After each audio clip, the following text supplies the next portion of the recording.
What are some of the therapeutic benefits of MDMA, also known as a Molly or ecstasy? So MDMA is primarily and maybe only used or experimented for PTSD. It's not necessarily that the drug mechanism, what it's doing in the brain, is like reversing trauma in the way that a painkiller is like kind of blocking pain signals. It's not like that. One of the reasons why it's so helpful for PTSD is being an empathogen and improving social connection. It allows the patient to connect with the therapist better. There's also evidence that MDMA turns down amygdala activity. You can sort of bypass that barrier, and the alarm might be going off, but it's a much quieter, softer alarm. You can get through it, and you can touch the memory and revisit it, and maybe even sort of reshape the way your brain holds that memory. Being isolated is as bad for you as smoking 15 cigarettes a day. What does that actually mean? When people are isolated, anxiety go up, depression go up, suicide go up. The body perceives isolation as a form of stress. Being isolated is associated with higher risk of mortality. You're just more likely to die by any cause. Pause there. This is a really important point.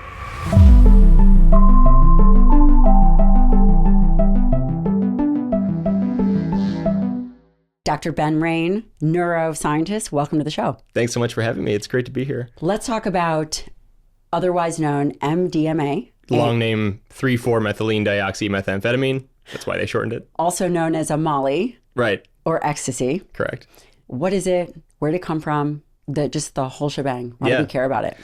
So MDMA is a synthetic drug. It was synthesized by actually Merck, pharmaceutical company, in 1912. I was actually surprised to learn that as a MDMA researcher. I studied it in some work I led at Stanford.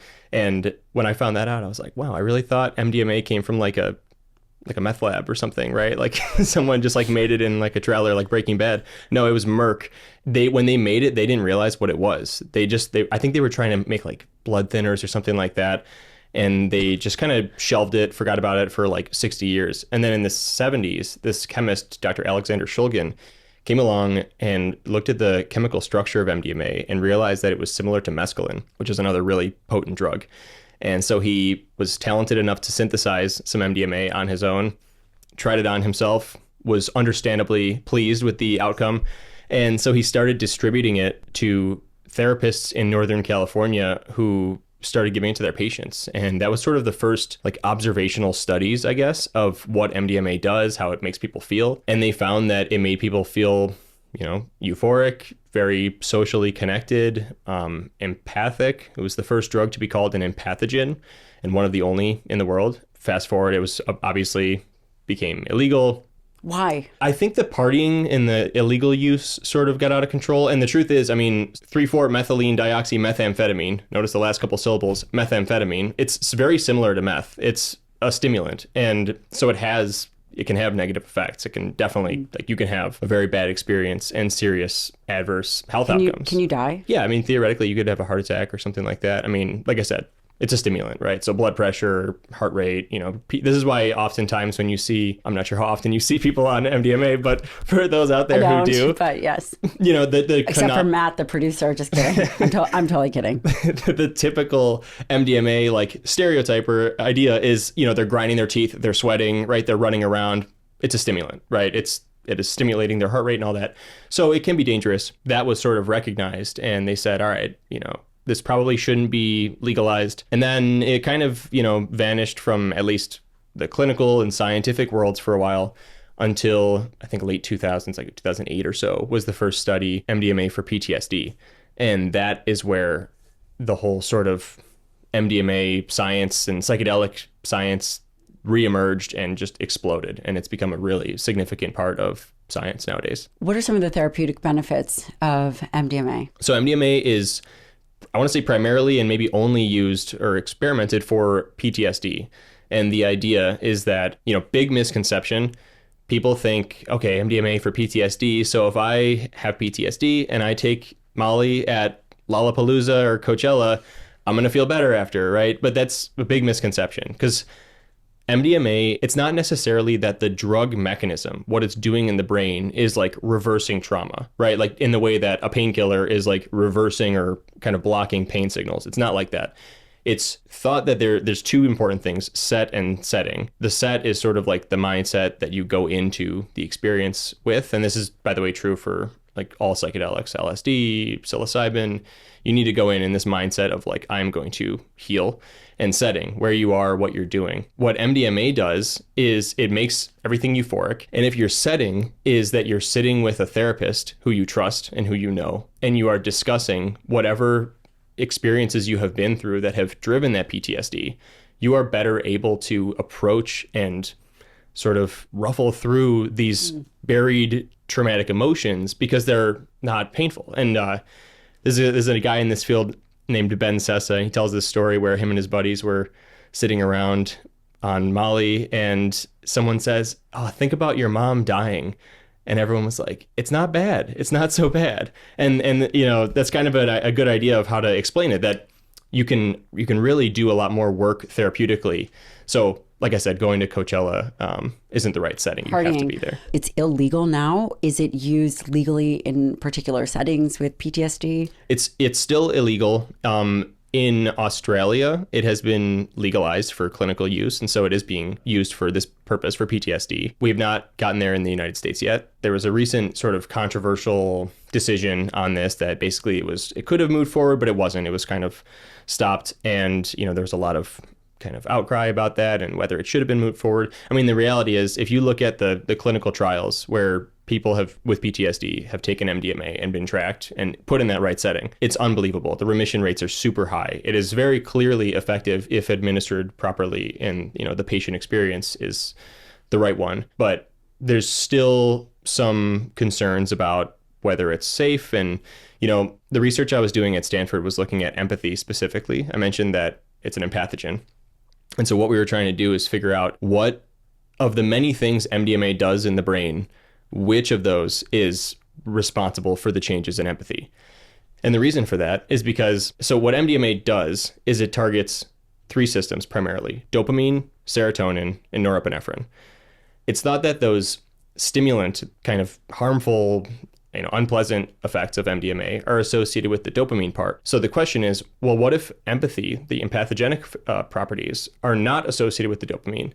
And we could figure it out, and then we could create a drug that's like MDMA and has those same properties of making people feel more connected and maybe even making those memories easier to process without having them sweating and grinding their teeth and their heart rate elevating. And so can we make a drug that basically is safer and has all of the great positive therapeutic properties of MDMA? And we made some good progress because we identified that the empathogenic properties are associated with serotonin, and specifically serotonin release in a brain area called the nucleus accumbens. That's where we're at right now. The project is published and it's out there, but what next? I mean, I'm not personally involved in, making drugs or anything like that. It would be interesting to know and to test, what if we could create a drug that just stimulates serotonin in the nucleus accumbens? Because from what all of our research says, that drug would theoretically make people feel more connected and empathic, and it would be a really powerful, unique pharmacological agent that nothing like that exists. Do we know why, when an individual is exposed to trauma, or whatever the cause is, and then they come out with PTSD, do we know why the brain seems to wire in this way, where it seems to exist as a repetitive type of thought or hypervigilant experience? And then certainly there's a criteria, elevated blood pressure. Do we know why that happens? There are studies showing that those with PTSD show abnormal activity in the amygdala. I believe they show elevated activity in the amygdala, which would make sense. The amygdala is sort of like the brain's alarm system. It can function that way, saying, this is bad, this is, stay away, right? It's well connected with other brain areas to help motivate our behavior and cause us to, not approach something that's scaring us or whatever it is. And so, I believe it's one part of PTSD, at least, is some sort of abnormal rewiring of the amygdala and its function, driving this hyper arousal, intense anxiety and fear around, certain stimuli or memories associated with whatever that trauma stemmed from. And then MDMA allows you to access these memories or this experience and revisit it in a more empathetic or softer way. Is that Is that how you would think about it? Yeah, I mean, there's also evidence that MDMA turns down amygdala activity, right? So you think about the amygdala as like this alarm system that is kind of protecting you from revisiting something that was horrifying, right? So anytime you get close to it, the alarm sets off in your brain and you are shrinking away from that thought because it's just too painful to go anywhere near. But so with MDMA, if we can apply this sort of euphoric filter over everything and turn down the amygdala activity, you can sort of bypass that barrier. And the alarm might be going off, but it's a much quieter, softer alarm where you can get through it and you can touch the memory and revisit it. And maybe even in doing so, sort of reshape the way your brain holds that memory, I suppose. You know, if maybe you can go back and you can remember, you know, certain parts of it that weren't so traumatic, or you can kind of reprocess it through a different lens of, oh, that actually, you know, that wasn't so bad. And maybe it helped me see life differently. That was positive. And that way, when you, after the experience is over, when you go there again and you try to access the memory, those alarm bells aren't ringing as strongly. They're kind of suppressed because you've now been able to kind of move it out from behind that alarm system and put it somewhere that you can access it comfortably. If you listen every week and feel like we are in this together, which I believe that we are, learning, growing, and building strength, then I've created a way for us to get connected even more closely. It's called Forever Strong Insider, a premium community for listeners who want to go deeper. You'll get ad-free episodes, which I know you'll love, bonus Q&As where your questions shape the conversation, behind the scene moments, because let's face it, I'm hilarious, from my daily life, and written takeaways to keep at your fingertips. But more than that, you'll be supporting the show so that we can keep creating content that matters. If you've ever wanted to feel part of the inner circle, this is your invitation. Join us at foreverstrong.supercast.com or through the link in the show notes. Is there an alternative to that we have access to? Good question. I don't think so. I don't think there's anything like MDMA. Ketamine, any other psychedelics? Not for PTSD. So the psychedelic space is so interesting because all these drugs do different things and seem to be kind of, they're like filtering down into what conditions they're useful for. Like ketamine has a totally different mechanism from MDMA. It acts on, and it's an NMDA receptor antagonist, whatever. Some people care about it. Yeah, so NMDA receptors are excitatory. They turn neurons on. The mechanism of ketamine is so complicated, so I'll explain it and you can cut it out later if you want. But these NMDA receptors, they activate neurons. Ketamine is an NMDA receptor antagonist, so it blocks those receptors, which you would think would turn down the activity of neurons. Turns out it actually has the opposite effect because it's doing that selectively to these neurons that are called interneurons, which turn down the activity of other neurons. So you're basically taking the activity, you're turning down the activity of neurons that typically silence other neurons. And so you end up with more activity overall. That's kind of the most important thing. Ketamine increases brain activity. And so what ketamine does is creates a lot of neuroplasticity. It drives the formation of new synapses, the connections between brain cells where they interact. And that plasticity seems to be really important for ketamine's antidepressant effects. So there we go. MDMA is over here with PTSD. Ketamine seems to be most effective for depression. What about Alzheimer's, if you're being able to develop new synapses? Good question. That's not recognized. Or at least I don't recognize that as being something that's like known, which tells me that probably clinical trials have been done, but I don't think it's going anywhere, you know. And it might be because you have someone with Alzheimer's, you give them ketamine, they are detaching from reality. That could be a really harmful effect. Right. That could accelerate any kind of problem. Yeah. We see psychedelics and other agents important for PTSD, depression. Is it fair to say social connection? That's not really, I mean, okay, to be fair, that's not recognized as a disease state or illness or problem, but I have heard people that I know say they engage in these drugs and it's for the relationship, it's for connection. And yeah, no one's doing that legally. Yeah. I mean, 70s and 80s, when those therapists were using MDMA in California, that's where a lot of it was going. Couples therapy. People were saying, oh my gosh, you know, I can connect with my partner like never before. This is amazing. And that is nowhere near like clinical relevance right now. It's really, I mean, the fact that it hasn't even been approved for PTSD, a condition that has severe effects, and consequences on people's lives. We're nowhere near approving it for couples therapy. But yeah, I mean, the fact that it is an empathogen, one of the reasons why it's so helpful for PTSD is being an empathogen and improving social connection. It allows the patient to connect with the therapist better. So imagine replacing the therapist with your partner. And yeah, I mean, it could very much theoretically be useful for that kind of thing. Social connection is a big thing. You wrote a book on it. What's your book called? My book's called Why Brains Need Friends. And yeah, it's all about, in the current world, we are super isolated. People keep saying it's important, it's bad, but like why, right? What is the neuroscience? And I try to make it as clear as possible for everybody deserves to understand the science. Science is held behind paywalls and jargon.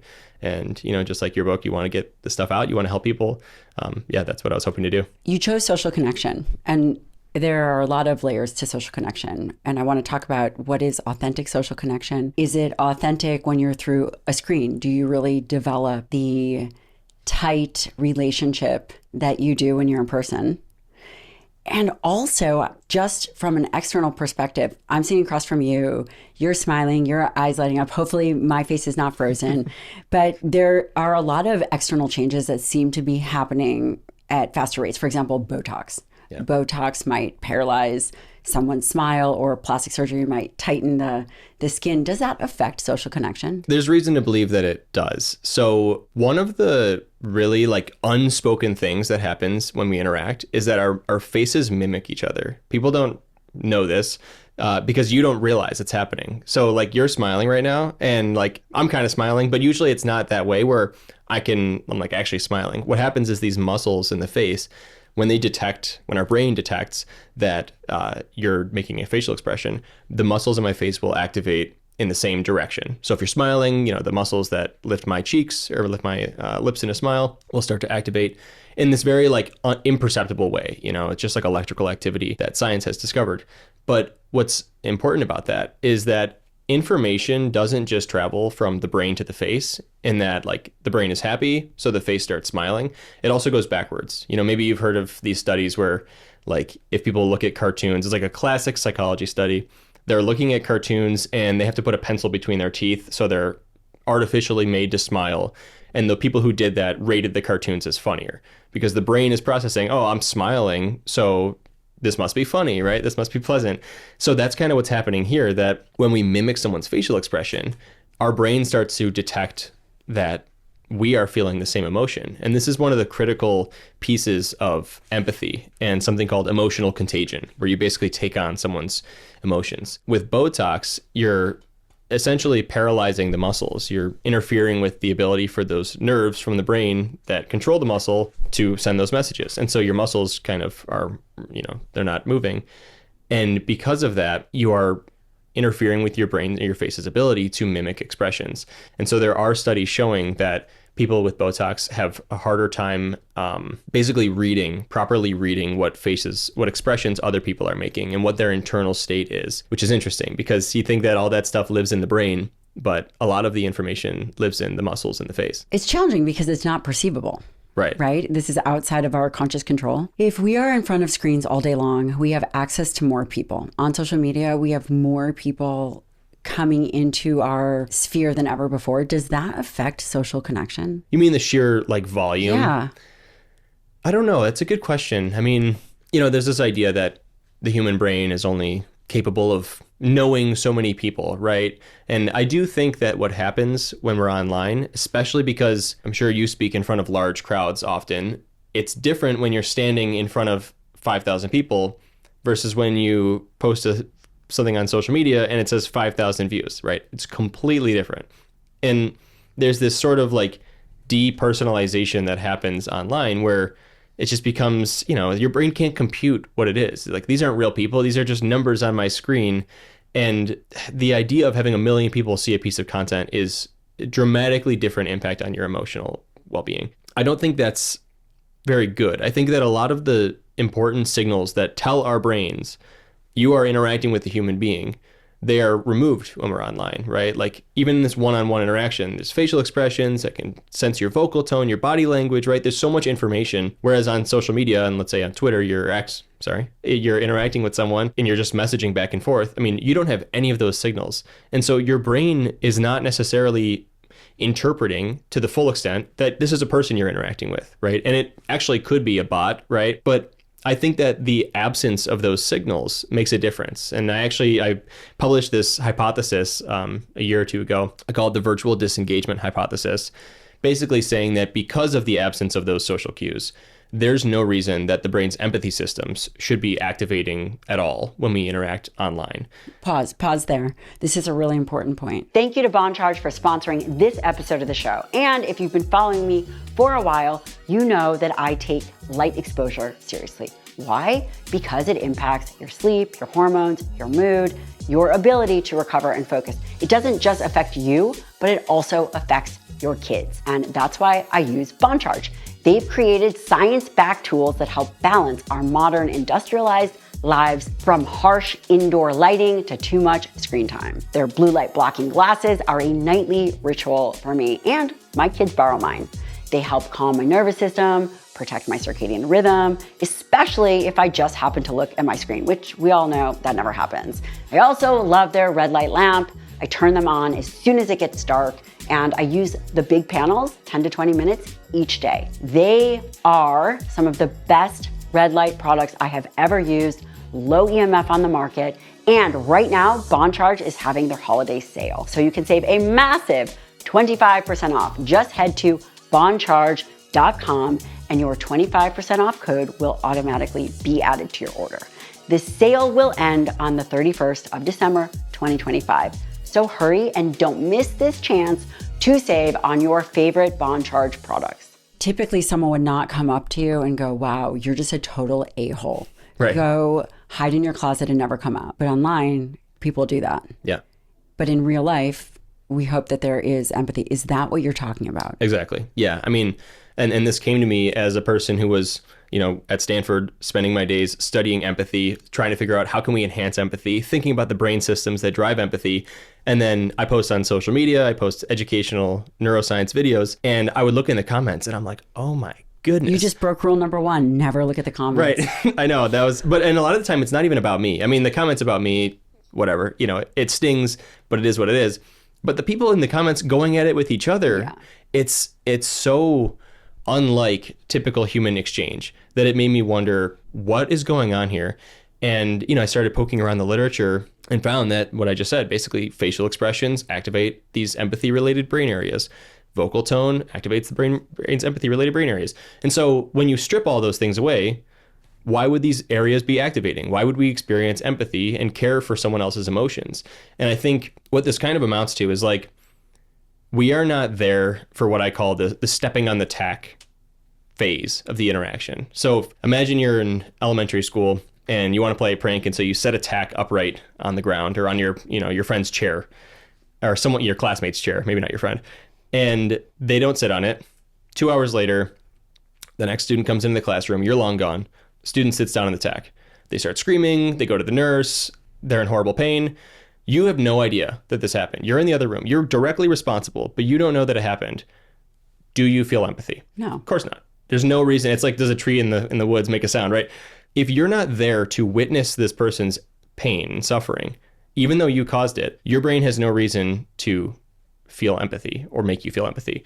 And I think that's what basically happens with social media, that you can leave a horrible comment on someone's post, you can place a tack, and you're not there for them to sit on the tack. You do not witness their emotions. But what I do think is possible is once you realize, oh my gosh, I hurt this person. If they comment to you and say, that really hurt my feelings, yada, yada, I do think it's possible to then realize, oh my gosh, I'm so sorry. Not to the full extent that seeing them crying, experiencing their vocal tone, all that would make your brain feel bad. But to some extent, you would feel bad. And I think that's where cognitive empathy comes in, which is a whole other topic. In relation to sitting down and writing a post, having someone say a terrible comment, let's say this person continues to do that, is that I always think that humans are able to evolve, and that they're able to evolve in their environment.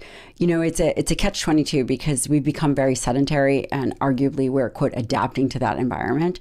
We now have a landscape of AI, of technology. Do you think that that is going to change our brain in a positive, negative way? Will it affect mental health? Humans shouldn't be able to make an absolutely atrocious comment and then be off the hook, because that doesn't really happen in real life. That doesn't happen. I would only imagine that if that type of person is doing that, they are doing that multiple times a day. Maybe they're getting hooked into doing it. I am sure that there is a sequelae, or there's some kind of outcome cognitively for them. Yeah, I think so. Specifically for younger people, I think. Empathy is not necessarily something that we're born with. We're born with the capacity for empathy. How would you define empathy? Empathy is the ability or the experience of really understanding someone's emotions or taking on their emotions. And I just mentioned cognitive empathy is understanding their emotions, right? So in the tack example, right? Let's say you see a friend step on a tack. You see their expression, right? They make some sort of like ouch facial expression. They start reaching for their foot, right? You can tell that they're hurt. Cognitive empathy is pain. I am recognizing pain. That's what they're experiencing.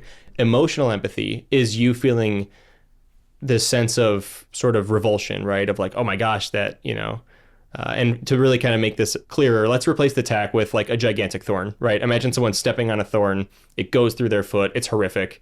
You're in the room. You're going to feel bad, right? You have a sudden emotional impact of, oh my gosh, this feels terrible. That's emotional empathy. So you're stepping into their space. We have these two different forms of empathy, cognitive and emotional empathy. And we have the capacity for both, right? We are born with the capacity to learn them. And that's the key word, learn. We're not born with a certain amount of empathy. A certain amount, sure, right? Because as a baby, you kind of like naturally mimic facial expressions and stuff. But really, empathy is shaped by our experiences to a large extent. And, there's evidence that children with more emotionally responsive parents show greater empathy, because it's sort of like you're demonstrating empathy, right? You're demonstrating that the baby is sad, you get sad, the baby realizes, oh, they're kind of responding to my emotions. And so you learn. And of course, you can imagine, you're off to elementary school. It's your first day of first grade. And you push a kid down the slide and the kid starts crying and you get reprimanded and you're like, oh, that wasn't good. And that kid feels bad. And now I'm sorry, right? We learn empathy through social experience. And so to answer your question of, are there long-term sort of repercussions to this environment? I worry about kids. I worry about young people who are just sort of reaching adolescence, maybe around now, who they have had, especially you add COVID into that, where they were isolated for a long time and a lot of their interactions came online. Now they're re-entering this world where, again, a lot of their interactions come online. Social media is a major part of their everyday life. And I worry about what happens to a brain that learns empathy through a social context. That's not something we have scientific answers to yet. And it may be impossible, right? Because it'll be like an entire generation. David Eagleman talks about this, that we can't really study the effect of social media because there's really no group that we can use as a control group that wasn't affected by social media. And so, maybe we should be taking some metrics right now so that in 20 years we can compare the future society.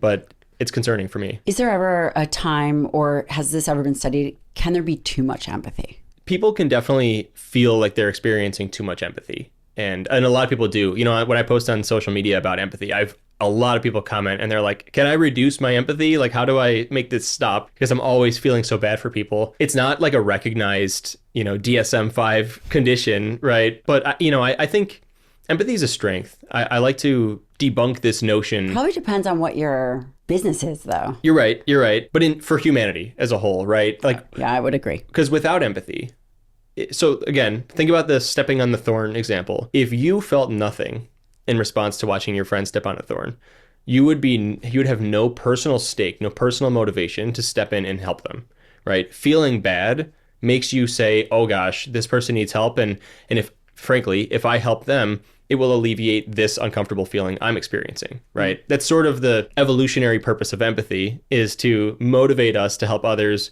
by giving us a personal stake. We have an emotional reaction. But on the other hand, if we had too much empathy, like you're asking about, and like imagine your friend steps on the thorn and you feel the sensation of the thorn piercing through your foot. Way too much empathy. Now you're going to go the opposite way. Instead of helping that person, you're going to run away. You're going to be like, I'm not going anywhere near that. That felt horrible. I don't want to expose myself to it. We would have no doctors. Nobody would watch UFC or MMA matches, right? Our entire society would be different. So I think we're in the Goldilocks zone. It's like it's not too hot, it's not too cold. We have the perfect amount of empathy. But of course, we exist in a range. There's a spectrum. Like any biological trait, some people are really extroverted, some people are really introverted, some people have a ton of empathy, some people have less empathy. And you were saying that there's a neurobiological component to empathy because there's what did you call it? My hypothesis? No, the Empagen. What was the empathy pill? What was it? Empathogens. Empathogens. Yes. That's related to serotonin? Yes. So MDMA, that's what my research discovered, is that the reason MDMA makes people more empathic is because it enhances serotonin release in this brain area called the nucleus accumbens. If you're like me, you love a good meat stick and are always on the go, but still committed to putting high quality fuel into your body, then you want to check out Paleo Valley, one of the sponsors of the show. Their 100 grass-fed and finished beef sticks are clean, nutrient-dense, and free from all the garbage found in most convenient snacks. And by the way, this is buffalo chicken, no preservatives, no added sugar, no artificial anything. They are naturally fermented, which means they support your gut, deliver more bioavailable nutrients, and of course, have a long shelf life without the use of harmful additives, which is amazing. Paleo Valley sources from regenerative farms here in the US, the kind of farms that treat animals humanely and prioritize soil health. It's like going to the farmer's market, getting a good quality snack, and it's delivered right to your door. Go to paleovalley.com/Dr. Lyon to get 15% off.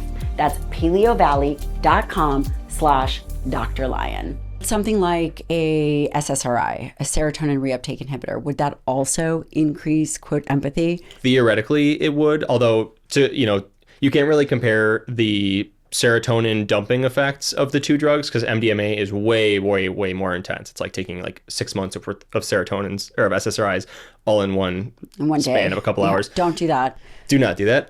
Yes, please no. But there is some research showing that SSRIs do have sort of pro-social effects. They can, at least. Of course, there's a lot of people who have used SSRIs, many people who have had success, many people who have not had success. And so what I'm about to say doesn't necessarily apply to everybody, but there's research showing that people who take SSRIs, they show these like pro-social benefits. So for example, there's one study where they had people do this incredibly frustrating task of both having one hand on an Etch-a-Sketch and trying to draw an object together, and a stranger, right? Imagine how frustrating that would be. And what they found is they gave half the people SSRIs for a few weeks before and the other half placebo. And they found that those on the SSRIs were basically just a lot more like understanding, and they were much less likely to sort of lash out and be demanding at the person. Does that mean that it increases their empathy, or does that mean that it just kind of calmed them down and they were more tolerant? I don't know. But in another study, I'm sure a lot of people have heard of like the trolley problem, where there's this idea of you have 5 people sitting on the train tracks, a train is coming towards them. You can pull a lever to divert the train, and instead of killing 5, it'll just kill 1 person. So you can save 4 lives, but you have to pull the lever yourself. A lot of people, as bad as that sounds, they will, pull the lever. They will say that they will pull the lever. Obviously, this is not a real situation that scientists are creating, but in an alternative version of this, they make it more personal, where instead of pulling a lever, you have to push a person in front of the train to block it. So it's much more personal act, horrific act. And people on SSRIs rate that as much less acceptable. They say that they're much less likely to agree to doing that kind of thing, which is sort of pro-social. It's inherently pro-social, right? You don't want to engage in this horrific social act. And this makes sense because this serotonin in the nucleus accumbens that we found to be important for empathy. There's also research from the same lab. So I was working with Dr. Rob Malenka at Stanford and Boris Heifetz also at Stanford. And Boris Heifetz did this project where he basically found that the serotonin release in the nucleus accumbens is also important for just like social motivation. And sorry, also Dr. Jess Walsh, got to credit these scientists for their good work. And you guys will always hear that the really good scientists always credit other people. And that, I frankly think that that's what a true expert does. Oh, thank you. I appreciate that. Know? Yeah. You and I both know this to be true. And the people that sit and don't stand on the shoulders of giants and make it all about them are not. Yeah. Totally. But And anyway. another good sign of an expert is saying, I don't know, right? If you ask me a question, I'll probably say, I don't know here today, just to make myself look like an expert. So there's these studies that show that, that serotonin release in this brain area not only drives empathy, but drives social sort of interest, and by the way, this is in mice because we can't do these studies in humans where we can like manipulate serotonin activity. But if you basically give the mouse a choice between they can come over here and they can interact with the mouse, or they can come over here and play with a little like wooden block or an inanimate object. If you stimulate that serotonin, they'll start going over here and hanging out with the other mouse. And actually, interestingly, if you give the mouse over here MDMA, if you give them both MDMA at the same time, then they spend even more time together. Like wow. the other That's mouse. wild. Yeah, some of the research in mice is unbelievable. Social connection, you said, is important. A lot of people watching this, I don't know, want to be better at relationships and they want to be better at dating. Yeah. How do they become better at creating more meaningful social connection? This is kind of half of the purpose of my book. Is half of it is to get people to understand this matters. And then the other half is sort of like, and it's not split in half, it's kind of woven together, but it's like, here's what you need to know about improving your life. And so I'm trying to think of like what piece I can give. I mean, I'll give you an example as to why I asked this question. I've heard people talk about neurolinguistic programming. I don't know the details of it, but it seems as if it's a way of creating a connection to bring people along. Maybe you're more familiar with it. I might know that by another name. Yeah, I'm not sure. This here's me saying I don't know. But it's ways, I don't want to say it's a form of manipulation, but I do believe it's a way of learning how to relate to people that create a close connection that may or may not be authentic, but the one individual is trained to do that. Okay. So this is not like authentic relating. But we want authentic related. Right. Because authentic relating is a thing that sounds similar where, it's like this practice of relating authentically. I mean, I'll say that being authentic is important. There's a whole chapter in the book on the science of likability and what makes someone likable. And a big part of it is basically how easy to read someone is. It's sort of, this is like my read of the literature. Wow. That, because some of the things that make people more likable, they are more emotionally expressive. Like their facial expressions tell you a lot. They're perceived as being authentic. They are talking actually more. You would think that people like you if you talk less. It's actually good to talk more, obviously to a threshold. You don't want to be talking 100% of the time and bothering someone. When someone's really emotionally expressive and their facial expressions are telling you what they're thinking and you can just read it right on their face and you perceive them to be authentic, like that is a brain's dream, right? It takes away all of the anxiety of like, can I trust this person? Are they really saying what they're saying? And so that also contributes to likability. There's a bunch of other things too, and this is one of those things where like the chapter is way better than my brain because it's all there. But like your appearance, kind of unfortunately. Well, what does that mean? Are people who look a certain way more likable? People who are deemed more attractive are more likable. We have this. Our brains have this sort of this tendency to take information and extrapolate it to a person, right? So this happens all the time, by the way. So for instance, if you see a person who, just to go there, but a really salient one, let's say they're wearing a shirt or a hat of a political party you don't agree with, right? And so your brain is naturally saying they're in the out group and you're probably going to assume that this person is horrible in so many ways, right? The brain just extrapolates this. Another example of this is like, also gonna get myself in trouble here, but there's no scientific term for resting bitch face. But you see someone with a facial expression that says, I'm upset, and people who, when they're being seen as, when their facial expression looks unhappy, they are perceived to be less affiliative. They're perceived to be less like friendly in general, which is totally obviously false. And so that happens with beauty as well, with attractiveness. If someone is perceived as more attractive, you tend to give them all sorts of benefits.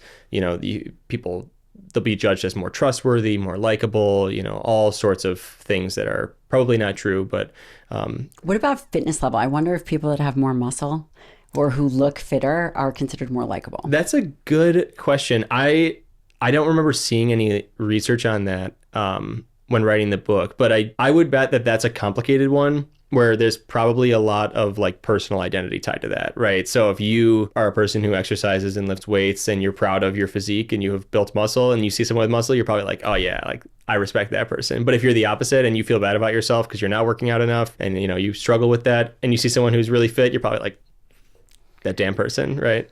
I did not know that about likability. What you're saying is that someone could become more likable if they are more expressive. I'll give you an example. My husband, who was a SEAL for 10 years, if you look at his face, he is like this. I mean, I don't know if you would call it resting bitch face, but even when we started dating, I would say that he's not someone who emotes. Mm-hmm. And a lot of guys are that way. And if they want to get better at dating or get better at finding a partner, they probably should learn some of these skills. Yeah. Expressing your emotions through your face is, I mean... But would someone practice that? I don't know. I mean... I'm a pretty expressive person, right? It's natural for me. Immediately likable. Oh, thank you. I appreciate that. Yeah, I mean, so I can't imagine doing that. I don't know, I guess, but I kind of could at the same time because it's like right now I'm on camera. I'm probably emoting more than I normally would. I think it's totally doable. Some of the things that are linked to likability are things we can control, and some of them are not, you know. And the things that we can control are? There's a whole bunch of them. I mean, aside from... Give me your top 3. Okay, number 1 is... I've already covered it. I mean, expressiveness, and being open and being like authentic. I'll just cluster all those into one. Another that's really funny is mimicry. Not the kind of mimicry I mentioned before, but so there are studies where person comes into the lab, they're meeting with someone. They don't know the person they're meeting with is an actor or an actress. At the end of the time, they are asked to rate how much they like the person. The whole experiment was about is that the actor or actress was mimicking their body position all the way along. So like right now, like I could do this, right? And if I did this for the majority of the interview and you change into a different stance and I kind of follow suit, right? And we find each other interestingly in the same bodily position a lot, you will probably rate me as more likable at the end of this. I have actually read that. There's a lot of confusion about protein. What kind, how much, and when. This episode is brought to you by Body Health, and we're going to talk about what the science shows. Total daily protein intake is the foundation for building and maintaining muscle. But factors like amino acid profile and how quickly those amino acids are delivered can influence how efficiently your body uses that protein. Your body breaks down protein into amino acids and then rebuilds new proteins into muscle, bone, and other tissues. The body requires 9 essential amino acids, and each do a different thing. And that's where Perfect Aminos comes in. It delivers all 9 essential amino acids in the precise ratio your body needs, providing rapid absorption and, of course, high utilization. So if your goal is to build and protect muscle while, of course, optimizing recovery and body comp, Perfect Amino can help make every gram count. Head to bodyhealth.com and use the code LION20 to get 20% off your first order. Number 2, the second thing is, again, I hit on this already, but speaking, how much you're talking, right? People often think that if you want to be better liked, you should allow the other person to have the spotlight and talk more. But when this has been manipulated experimentally, where people come in, they have conversations, and they are assigned to talk for, like there's literally a timer that controls how much they talk, and it's anywhere from like 30% to 70% of the conversation. What turned out was actually people who spoke more, like 50, 60, 70%, were actually better liked. Again, don't overdo it. Another good thing to do is asking questions. So when you are talking a lot, you can be sure to shift the spotlight to the other person, right? Ask them a question. And then lastly, the third thing, the brain gives so many benefits to people who are similar to us. So this is, for likability, for empathy. So there's this idea of self-other overlap, where if you think of a... Self-other overlap. Yeah. So if you think of a Venn diagram, right? You are one circle, I am the other circle. There's an intersection, right? What do you and I have in common? The greater the overlap, the larger the center area, not only the, more likable someone is, you're going to perceive them, you're going to like them better, but also there's a bunch of research in empathy showing that basically the brain's empathy areas will turn on more readily for that person. You will experience more empathy. Give me an example. Would it be that, I don't know, if we had equal amounts of facial hair, which I hope would never happen, something well, like that? Yeah, I think that's probably pretty low on the list, right? but it could matter, right? I mean, would it be the same brand of clothing? Are we talking about, with the Venn diagram of the connection, the intersection between the two? What was it? Self-other overlap. Self-other overlap, meaning what is similar about you and I? Is that we both like The Doors? Yeah. Or we both like, I don't know, Vin Diesel? It can be, I love Vin Diesel. It can be everything, but I would say there's like a sort of a hierarchy, right? Where like, what's the top? It depends on who you are, right? So let's say you are Jewish and you're really religious and you find out that someone else is Jewish, that's sort of soars to the top. You're immediately going to probably see a huge self-other overlap, right? Nutrition. Yeah, nutrition, right? You eat the same diet and you understand you both are highly trained in nutrition. Totally. Yeah, it's very subjective, but that's what's important about it, is that it is subjective. So you can meet someone who you actually have a lot in common with, but you find out that, going back to this really well suitable example, they have totally different politics from you, but you are otherwise like almost the exact same person.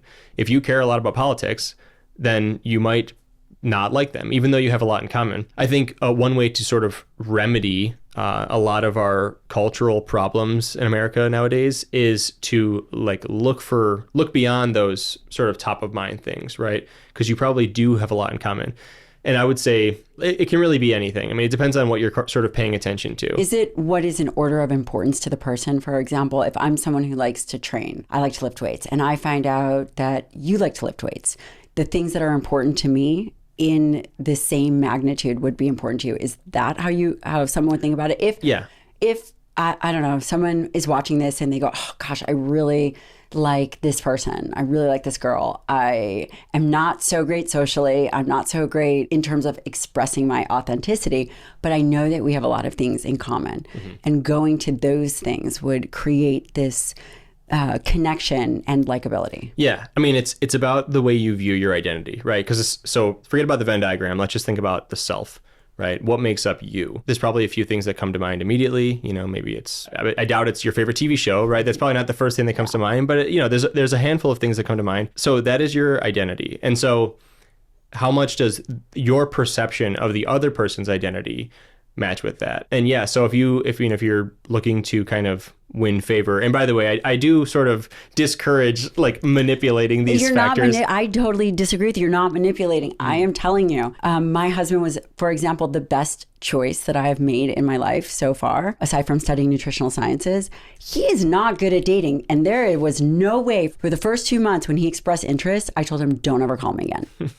Right? And part of that was because he was a SEAL and blah, blah, blah. But also, he wasn't that good interpersonal. He was very stoic. That is not romantic. And also, it gives off serial killer vibes. And again, he was a great choice.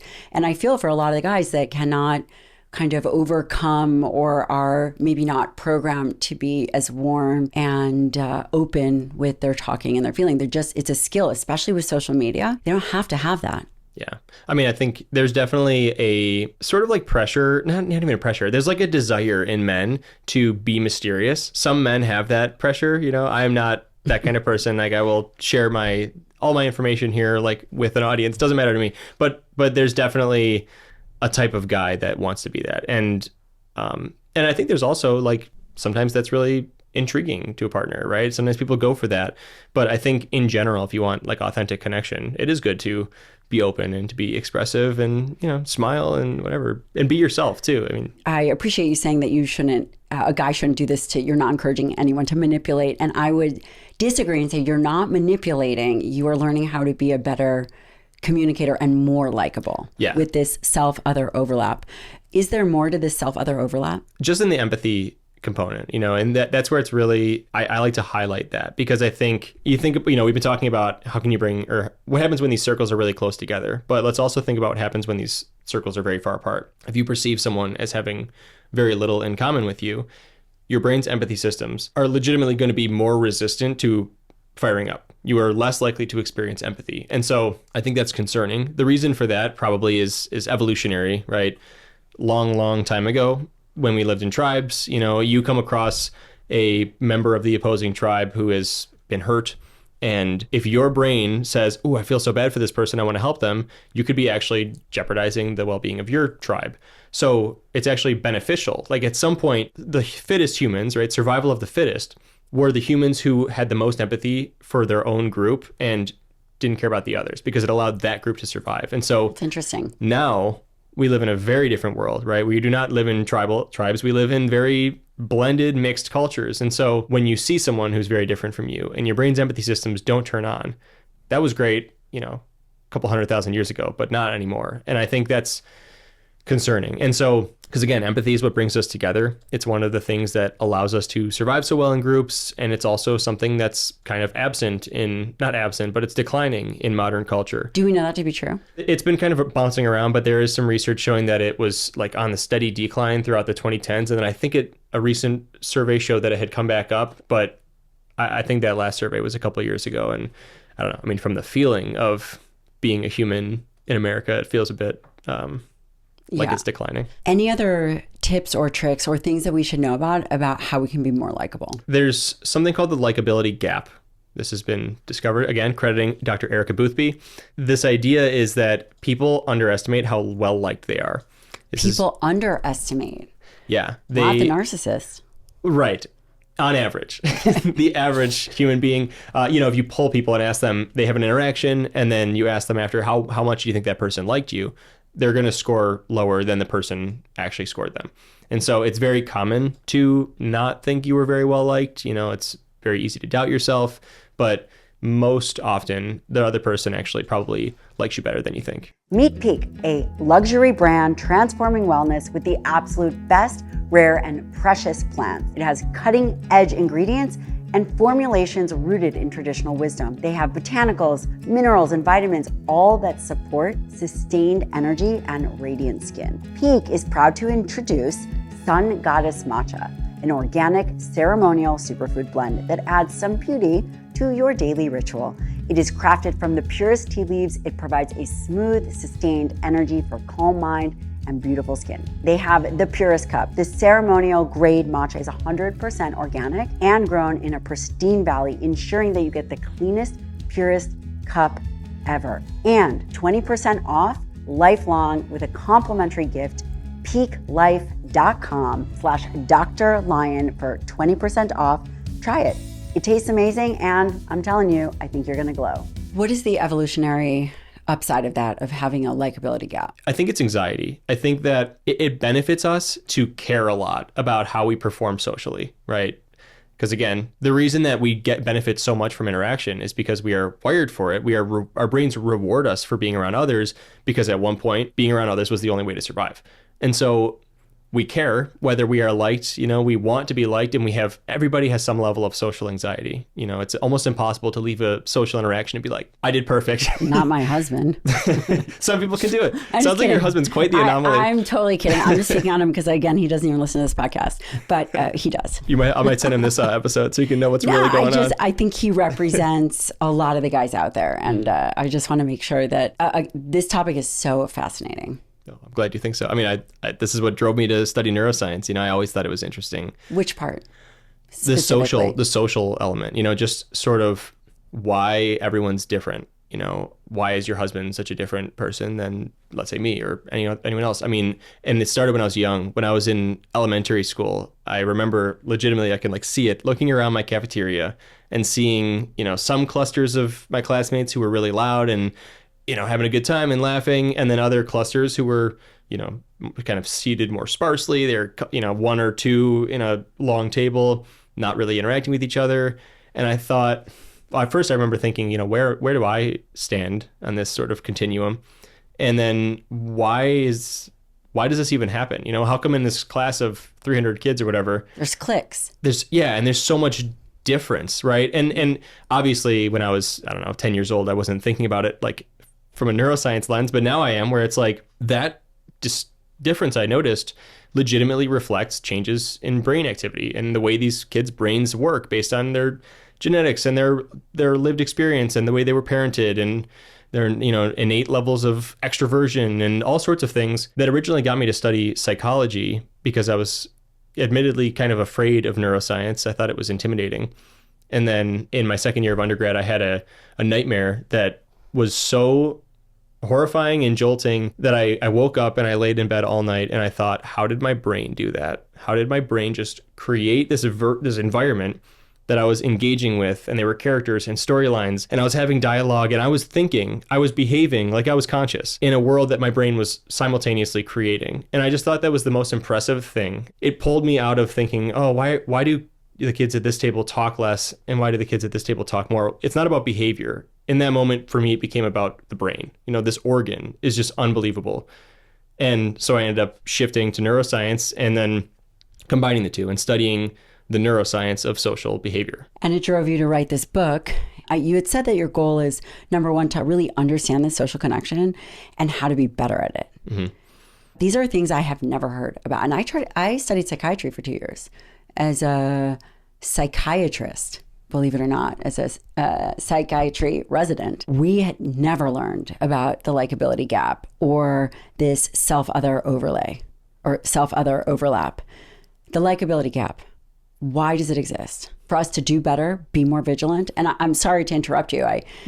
No, that's fine. I mean, I think we should be motivated to connect, right? We are better off together in so many ways. A couple 100,000 years ago, it meant we were more likely to survive. Now it means our brains are healthier, and there's a ton of research showing that more isolated people are less healthy in many ways. We can go there too. But I think, we have systems in our brain that when we're around others, we experience social reward. Our brains release neurotransmitters like dopamine and oxytocin and serotonin that make us feel good and say, let's do this again. And so people leave interactions in a better mood. On the other hand, when people are isolated, they feel much worse. Their rates of anxiety go up, depression go up, suicide go up, all sorts of negative effects. And the body perceives isolation as a form of stress. It activates the HPA axis, it drives cortisol levels up, we feel worse, we have health effects. And I think that's our brain's alarm system saying, you are alone, go find community because you're more likely to survive in community. Again, based on long history of roots. And so I think this liking gap is maybe the brain's way of saying, you can never get too comfortable, right? If you are cast out from your tribe, you could die. And so for you to make sure that you're pleasing the people around you and that you're comfortably situated and safely situated in your community, you should always maybe underestimate how safe you really are so that you can continue to work harder. But I think that can also be to our detriment. One of the chapters in the book, I lay out all these shortcomings of our social brains, and we tend to do all sorts of things. We tend to think in certain ways that's unhealthy for connection. Tell me. So we, like, for instance, we underestimate the value of an interaction. We always think that scientifically, on average, people don't expect that interacting with someone else will make them feel as good as it actually does. For some reason, we underestimate it. Does it have to be, is it a text exchange? Is it a Zoom? Is there something about being physical and in person? Oh, yeah. Yeah, definitely. We get the most mood benefit from interacting in person. So generally, the less lifelike it is, so like a text is much less lifelike than a Zoom, for instance. The less lifelike, the less benefit we experience. But having some form of interaction, even if it's just a text, is still better than none. I definitely encourage, like, wherever possible, try to replace virtual or digital interactions with in-person interactions, for sure. You were mentioning the negative things that we do. Did we complete the positive for increasing our likability? We've gotten to a handful of them, which again, I think are extraordinary. We ended on the likability gap. Is there anything else that we need to be aware of to improve our chances of deep, authentic connection? Not that I can think of. I mean, I think a lot of the other things are they're less impactful and they're sort of less controllable. And, things like your name, for instance, like you could be judged by your name, where, like, give me an example. So there's research showing that people who have more difficult to pronounce names are judged as being less trustworthy. And if you ask people to classify traits like, respectful, trustworthy, attractive, whatever, honest, positive traits, and you give them a name, they are more likely to assign positive traits to more common names. So on paper, at least, having less common names or having more difficult to pronounce names could affect how you are judged. Also, I guess names have this sort of inherent attractiveness to them. Some names They do. I mean, I agree with that. Yeah, and so some names are judged as more attractive. And there's like research showing that even if you take a picture of someone and you change the name that you pair with it, especially for women, it can have a significant effect on how attractive people view them. So if you take the same woman's picture and you put a, traditionally less attractive name with that image or a really attractive name, it can make like a 10% difference in how attractive they judge the same image. It's wild. Wow. Yeah. For all new parents thinking about how they're going to name I mean, again, this probably doesn't impact them, but it's something to think about. Yeah. I mean, and again, I always hate bringing in politics because I never want to upset anybody, but it's interesting and it's relevant and it matters. I was thinking about how harder to pronounce names are judged as less trustworthy. And when Kamala Harris announced her presidency, it was like, is it Kamala? Is it Kamala? Like nobody knew how to pronounce it. And you're vying for an office that is really, you need to trust the person. And I've thought a lot about like, I wonder how much of an impact that had, that when the people, they heard the name for the first time, they didn't know how to pronounce it. They were like, I can't even pronounce her name. How can I trust her to run the country? It's just funny how these things in the back of our brains, decision making, influence, the lives that we live as a country. What should we not do? You said that there are things that we maybe do or ways in which we think on an internal landscape that would affect us negatively. So one of them actually pertains to likability. Don't use your phone. Phones away, throw them in the garbage. If you even leave your phone out on the table and don't use it, there's evidence that it can impair the quality of your interaction. Obviously, on a more sort of aggressive level, if you are just like, everybody hates that, right? Like imagine if I just took my phone out right now and started just scrolling. That would be epic. During a podcast, that would be pretty wild. But if this was like a dinner conversation, I started doing that, it's so disrespectful. And people like know it, but they still do it. People tend to excuse their own behavior more because they're like, oh, I know why I'm doing this. I need to answer this email. And so it's justified. Or I'm pulling up a photo that I'm about to show you. So it's justified. But they still understand that when others do it, that it's, not a great thing to do. So there's a study where they weren't even looking at likability, but for part of the study, they needed to create an unlikable character. And so they had this actress play two different conditions. And for half of the participants, she was likable. She was like really friendly. She, they chatted about like what they have in common, all the things that sort of what we have talked about. And then for the unlikable condition, she like brought up some controversial topic and then waited for the other person to voice their opinion and then voiced the opposite opinion and like had her phone go off. So she set an alarm on her phone to have it go off. And then once it went off, she continued scrolling and texting on it. And by the way, there's a term for that. It's called phubbing, PH, like snubbing, but with a phone. Oh, wow.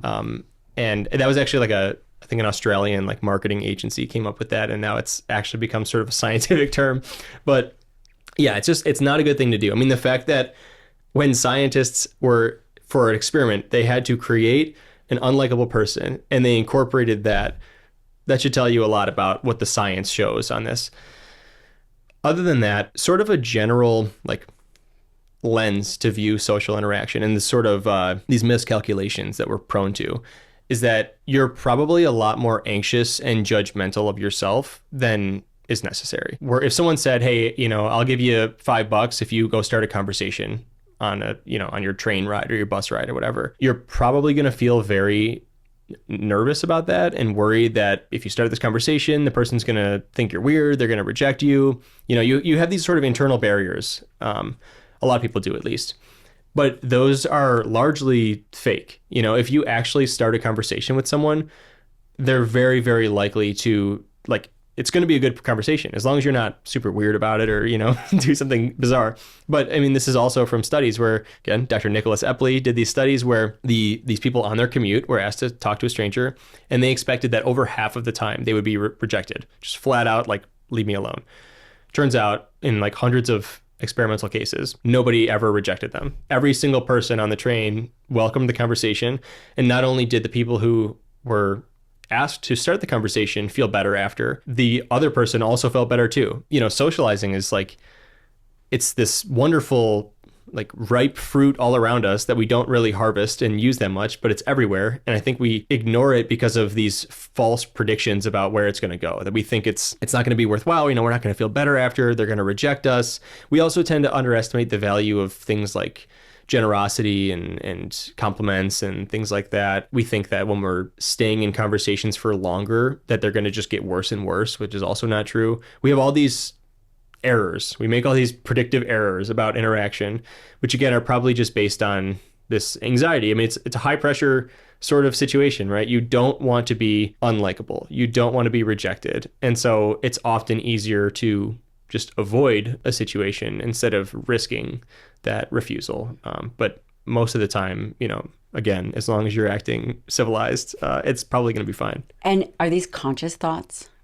Yeah. I mean, I think it's sort of like a background noise that influences our conscious thoughts, right? It's like there's this worry wart in the back that's like, don't compliment that person. What if they think you're weird? Or, all sorts of things like that. And so it sort of trickles into our consciousness for sure. But that's kind of one of the things I hope people can do is reprogram that to recognize this is a well-established, documented thing that a lot of people feel this way all the time, but it actually turns out to be fine. And more importantly, what lies on the other side of that anxiety is an interaction that will make you feel better. It will be beneficial for your well-being. It will have all sorts of benefits on your health and brain health and all these organ systems in your body. Makes your brain healthier? Yeah, for many reasons. I mean, one is just the mood benefit, right? It's always a happy brain is a healthy brain, I guess. I'm hesitating because it's obviously it's not as simple, but yeah, but it's a good thing, right? Like if you are upset all the time, it's not going to be good for your brain health. If you are happy, it's going to be a good thing, right? When we're thinking about the biological benefits of interaction, it's sort of twofold. So one is, what does interaction do for us?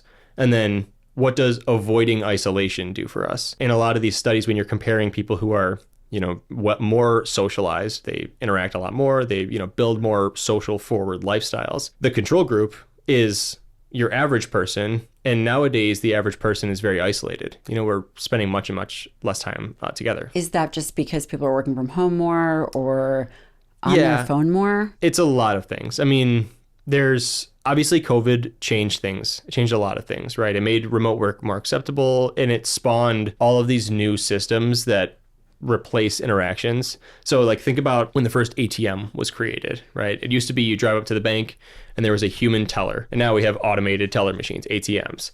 That is one less interaction, maybe, I don't know, per week. I don't know how often people go to the bank. Then we have, let's say, Instacart.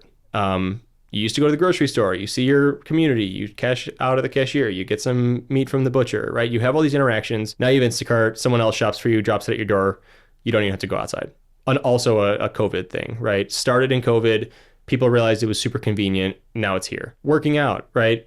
A lot of people who used to go to the gym, maybe they built home gyms during COVID, or they got a Peloton bike and now they can work out without interacting with another human.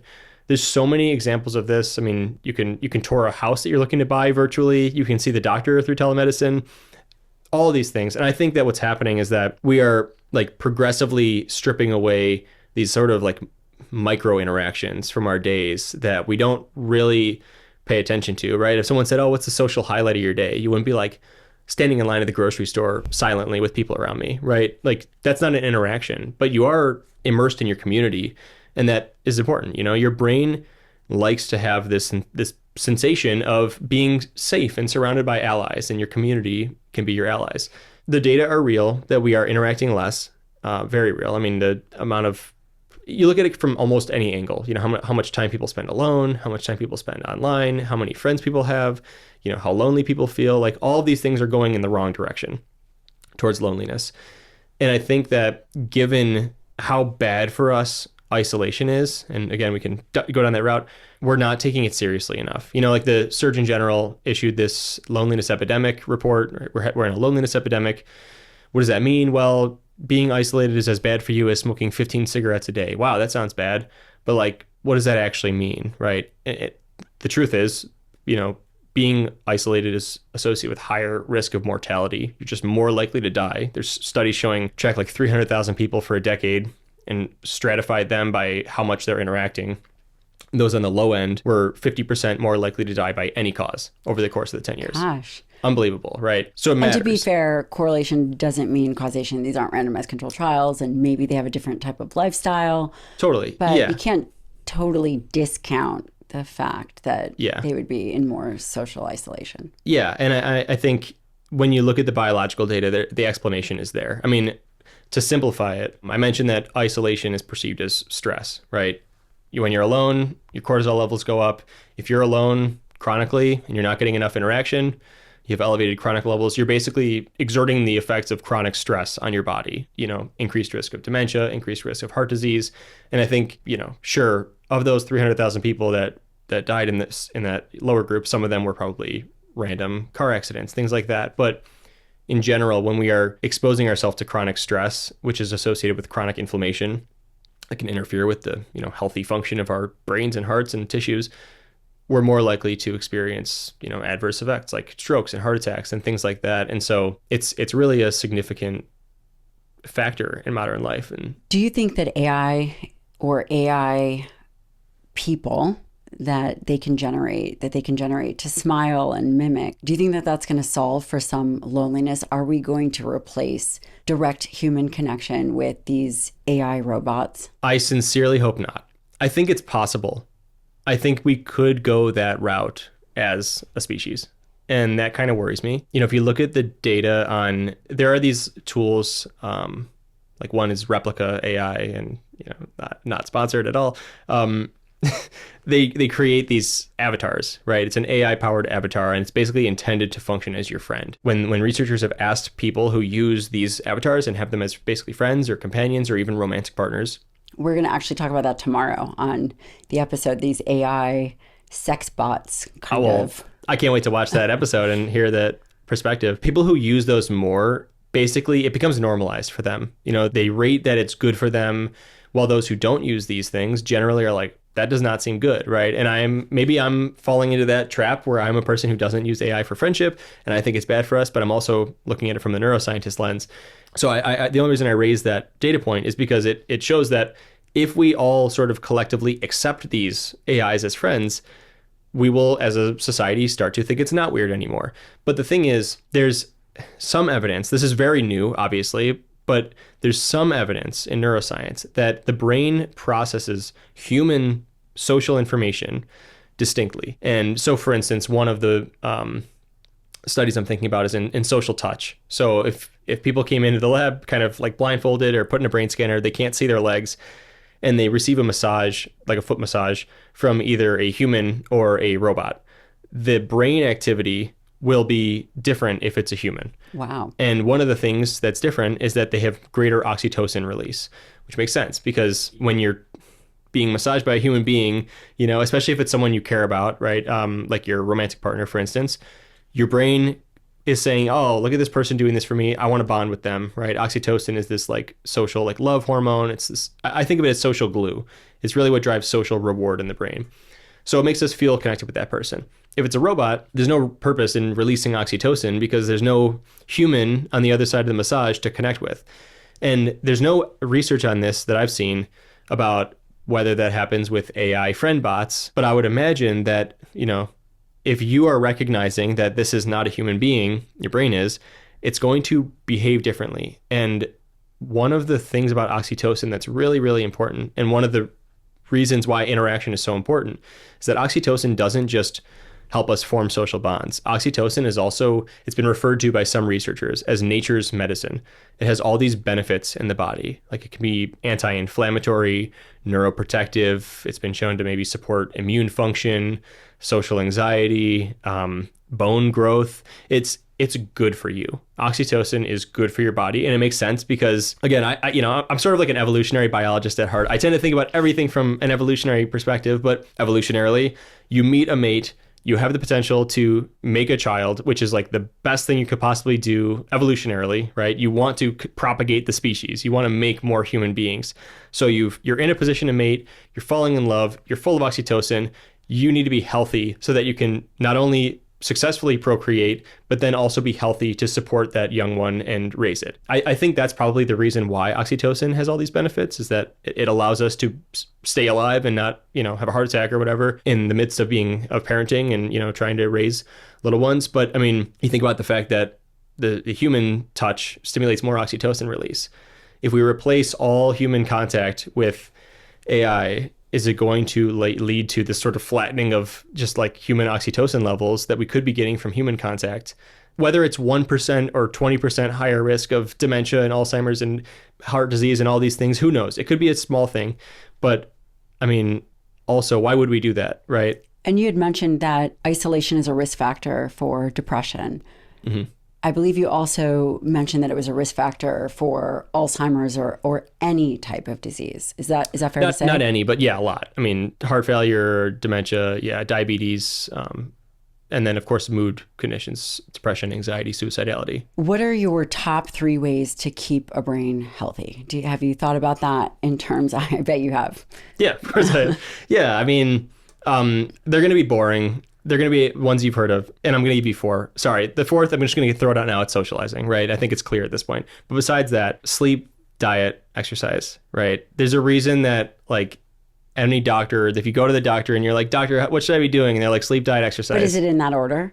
Or is it socialization? Think about this. When you're young and you're really socializing, I don't know, maybe some people do this now, but you are in college, you're up all night hanging out, you get 3 hours of sleep, you're going to class, and you're doing the same thing all over again.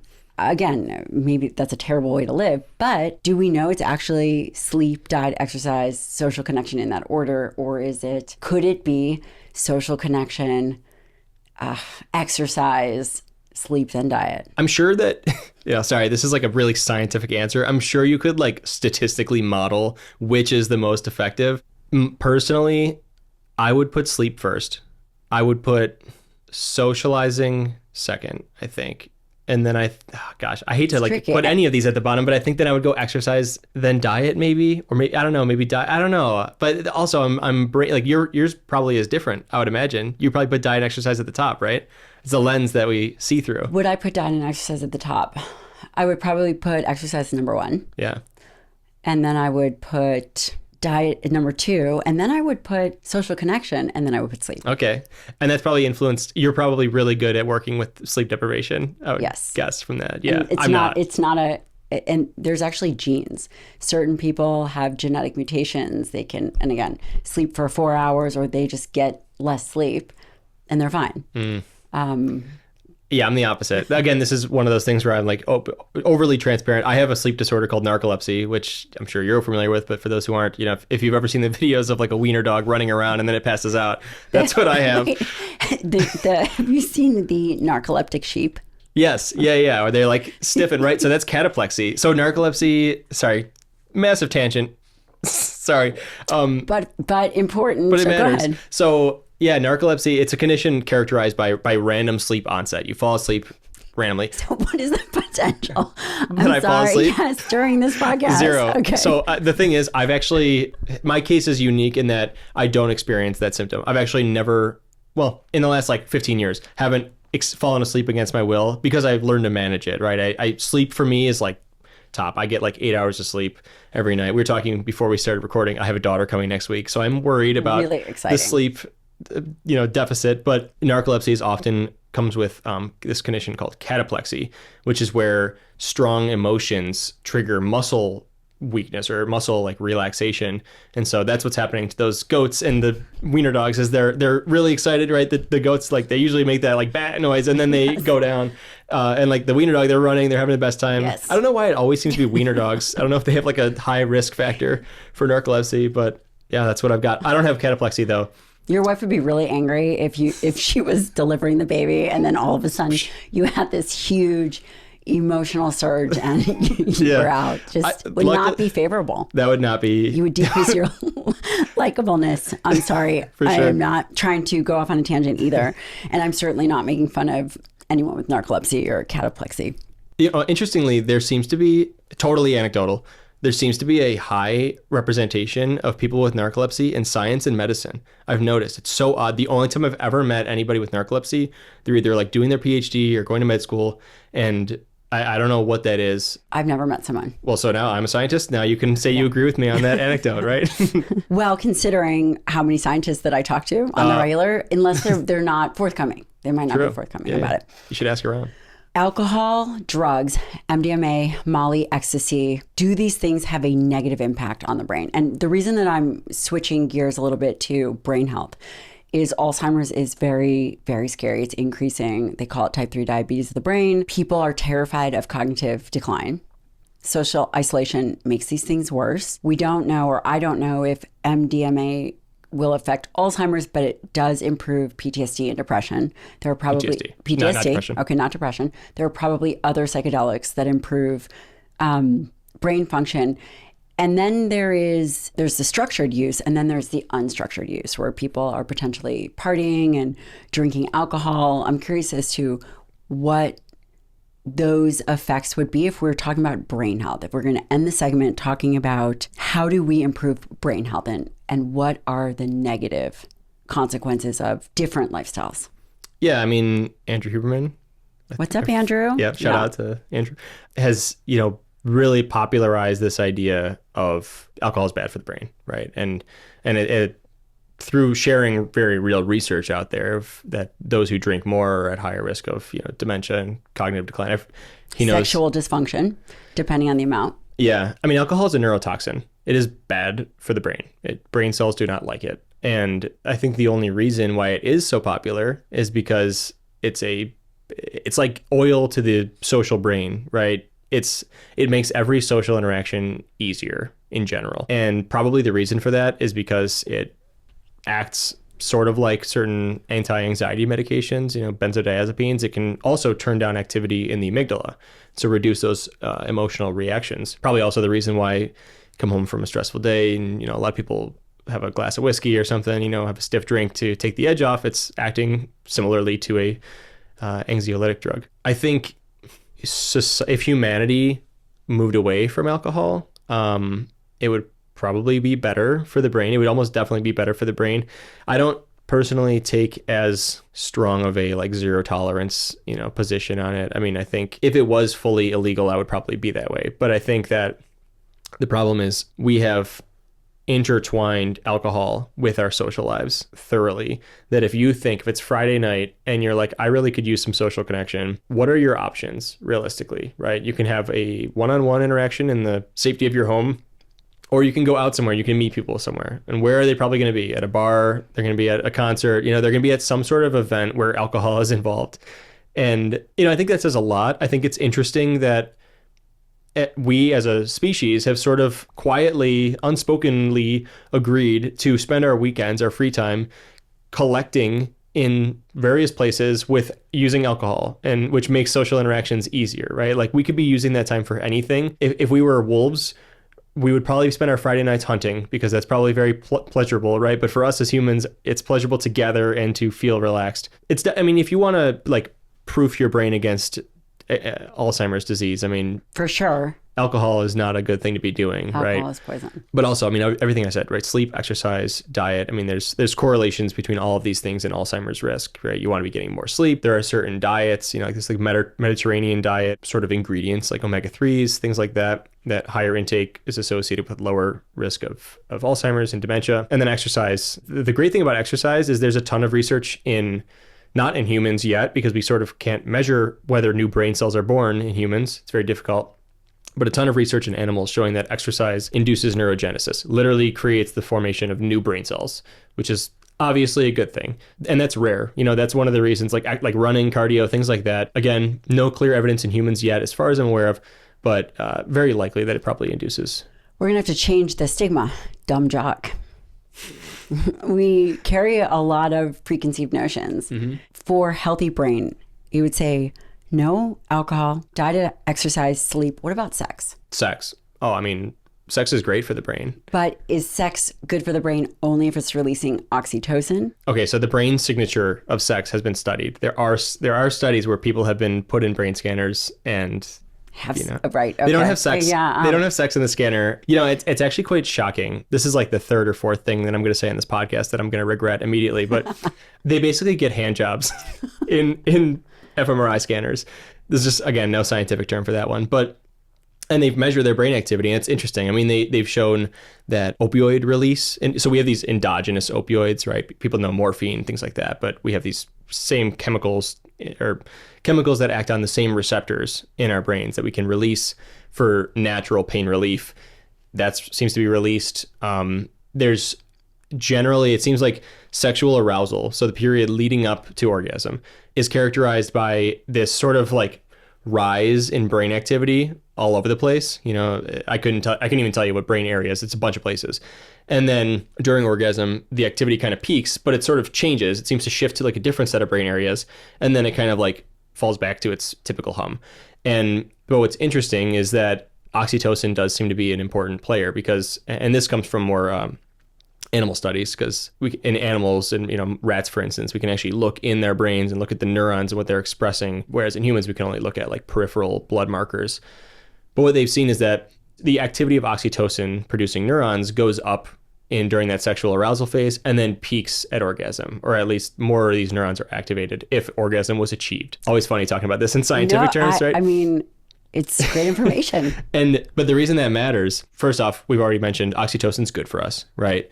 Another, by the way, good way to induce this similar sort of oxytocin rise is through massage. You know, you could touch, if you have a romantic partner, give them a massage, you know, massage their back. It has to be someone else, not yourself, right? Have you ever tried to rub your own feet? It does not feel as good. Right. And for real. And again, oxytocin is social glue, right? Someone's massaging you, your brain is saying, I want to bond with this person, they're doing this thing for me. Massaging yourself, you're not going to bond with yourself, right? Or you take one of those like chairs that you massage your back. Doesn't like, work. There's no purpose. The brain's not trying to bond. It all makes sense now. Yeah. And by the way, I have a medical clinic. I'm still a practicing physician. We use oxytocin nasal spray. Mm-hmm. What do you use it for? Postpartum moms, helps with milk letdown. Mm-hmm. Sometimes we'll use it for mood enhancement. We'll always try a more natural route. Yeah, there's a whole host of reasons. On that note, when I was writing the book, I learned something. I learned a lot of things, but one of the coolest things that I learned is about oxytocin in moms. There's this research showing that when the baby is coming, you know, and like birth has sort of begun, right? The early stages of labor, mothers will show like oxytocin pulses. And as the baby gets closer to coming out, the pulses get larger and they get more rapid and they last for longer. And so you might think that this is the brain preparing to meet the baby, right? Of course, it's well known oxytocin has a role in also like the birthing process, but in the brain, right? So it's like, why is this happening? Well, it turns out that this oxytocin from the mother can actually flow into the baby's brain and influence the baby's brain signals. Again, this is in animals. We don't know this in humans yet, but it's presumably the same. It lowers the activity of neurons. Why would it do that? Well, on the way out, as the baby is squeezing through this canal, it's very likely that the baby will suffer reduced oxygen, right? There'll be some sort of restriction of blood flow. And so in that time of restricted blood flow and restricted oxygen delivery to the baby's brain, if neurons are less active, they can sort of hold their breath for longer. And so these biological signals in the mother that they are completely unaware of is literally neuroprotective. The oxytocin is neuroprotective for the baby's brain as they are born. And this is like... It's incredible. It's amazing. And it's one of those things where it's like, science is so cool. You know, like we would never know this, right? Because it's not like, obviously I can't relate to giving birth, but when people give birth, they're not going to be like, wow, I can feel this oxytocin. I know why it's protecting the baby, right? Like there's no way that would be detectable if not for these experiments. And I just think it's awesome that we are all born under the protection of these like ancient systems in our bodies. It's amazing. Truly extraordinary. Well, Dr. Ben Rein, thank you so much for coming on. I have learned a tremendous amount and you're extremely likable. I think that the audience is going to love this and love your book. And really, again, thank you so much for your time. Yeah, thank you so much for having me. It's been great.